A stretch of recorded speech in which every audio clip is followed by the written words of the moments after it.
Chers téléspectateurs, bonsoir. Bienvenue sur votre nouvelle chaîne Al-Jil TV. On accueille avec nous aujourd'hui Monsieur Arzqi Sanjardine. Monsieur Arzqi, bonsoir. Bonsoir, Pour ceux qui ne vous connaissent pas, est-ce que vous pouvez nous faire une petite présentation de vous? bien sûr. Alors, comme vous avez dit, je m'appelle Senjaki Nareski. Je suis représentant du label 2K Prod sur Paris. Oui. Et je suis là aujourd'hui dans votre chaîne télévisée. Ça me fait vraiment plaisir. Vous êtes le bienvenu. Merci bien. Parlez-nous un petit peu de votre travail actuel, Mon vos tra- activités. Mon activité, mon travail, c'est la musique. Je suis producteur de musique. Je développe des jeunes en France, maghrébins, qui ont du mal à rentrer dans les labels, les grandes distribs musicales. Donc, je les fais rentrer chez moi dans mon label Oui. pour essayer de leur donner leur chance. Alors, vous accordez des chances aux jeunes talents pour atteindre leurs À un rêves, quoi. certain niveau, oui, bien sûr. Oui. Et vous avez réussi à réaliser les rêves des jeunes talents pour le moment? Certaines personnes, on essaye, on se bat. Des noms peut-être? Des noms, pas pour l'instant, jusqu'à vraiment qu'ils seront vraiment au sommet, quoi. D'accord, une nouvelle fois peut-être. On a su que vous avez travaillé pour la campagne électorale depuis 2004. Oui, Parlez-nous un exactement. petit peu du parcours que vous avez tracé jusqu'à maintenant. Bah, depuis 2004, on essaie de représenter un petit peu la campagne du président Bouteflika sur Paris.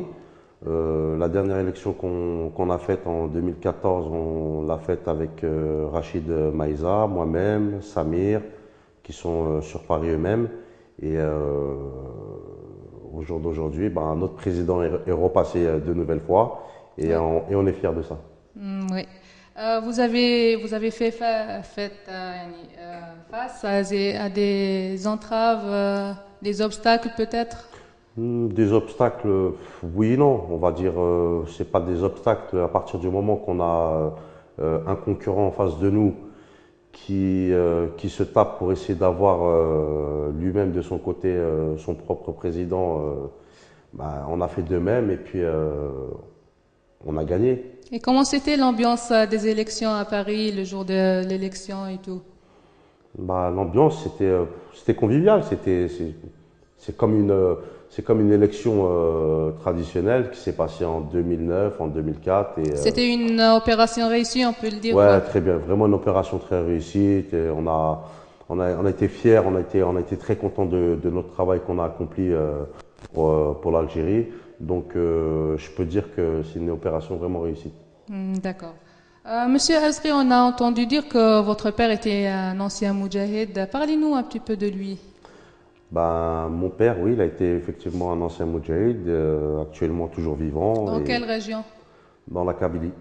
D'accord. Parlez-nous Ouais. un petit peu de Toujours vivant, toujours en forme, Rabbi Khalilullah, que je oui. salue et j'embrasse très fort. Et mon père est venu dans les années 60 à peu près en France.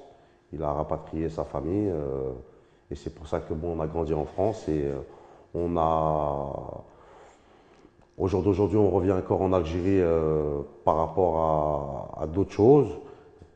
On aime beaucoup notre peuple et on est fiers quoi. Ça nous fait plaisir Merci bien. d'entendre ça. Comment est-ce que vous avez pu tisser des liens si forts avec l'Algérie? Pourtant, vous avez vécu toute votre vie en France avec votre famille. Vous avez toute votre vie là-bas. J'ai toute ma famille effectivement là-bas en France. J'ai grandi en France, je suis né en France, mais depuis que je suis jeune, on vient souvent en Algérie avec en famille, passer les vacances d'été, juillet, août. Et arrivé à un certain âge, j'ai eu le coup de foudre exactement pour l'Algérie. Pourquoi? Je pourrais pas vous le décrire. Et vous avez pu s'adapter facilement avec l'atmosphère algérienne, le peuple. Oui, bien sûr, bien sûr. On garde toujours, on a toujours le sang algérien. On est toujours là par rapport même ce qui se passe en Algérie, le peuple. De temps en temps, c'est vrai qu'on a quelques difficultés, mais on arrive toujours à se comprendre, quoi. Oui. Alors, vous faites toujours face à il y a une différence. Différence, je dirais pas qu'il y a de différence. On fait pas de différence entre nous. La mentalité parisienne en France On s'adapte, et celle de l'Algérie. on s'adapte. C'est vrai que bon, il y a des fois on n'arrive pas trop à se comprendre, mais il y a toujours un juste milieu. D'accord. Parlez-nous un petit peu de votre famille. Vous êtes marié, vous avez des enfants. Je suis marié, j'ai des enfants que j'embrasse très fort. Oui. Et ma femme aussi, j'embrasse très fort. Passez-leur un message par Un petit l'occasion. message, grand bonjour à ma femme, à Aïcha, Wassila et Nassim. Un grand bonjour, un grand bisou. D'accord. Les enfants, qu'est-ce qu'ils font pour le moment? Ils poursuivent les études. Toujours à l'école, oui. À Ils l'école. viennent en Algérie pour Oui, les ils viennent, ils vacances? viennent. Ouais, ils Ils viennent. ont des liens aussi forts que les tiens? Ils vont créer des liens, j'espère, aussi forts que les miens. D'accord. Euh, Monsieur Arzbi, on vous remercie très fort pour le temps que vous avez accordé à cette émission. Merci. Un dernier message peut-être? Un message, oui, bien sûr. En espérant, toutefois, déjà, je vous remercie pour votre invitation, en espérant que ce ne sera pas la dernière invitation. Sans doute, Et oui. pour un dernier mot, je dirais, vive l'Algérie, vive notre président et vive le peuple algérien. Merci beaucoup, Monsieur Je vous en prie, Arzbi. merci. Chers téléspectateurs, merci pour votre attention. À très bientôt.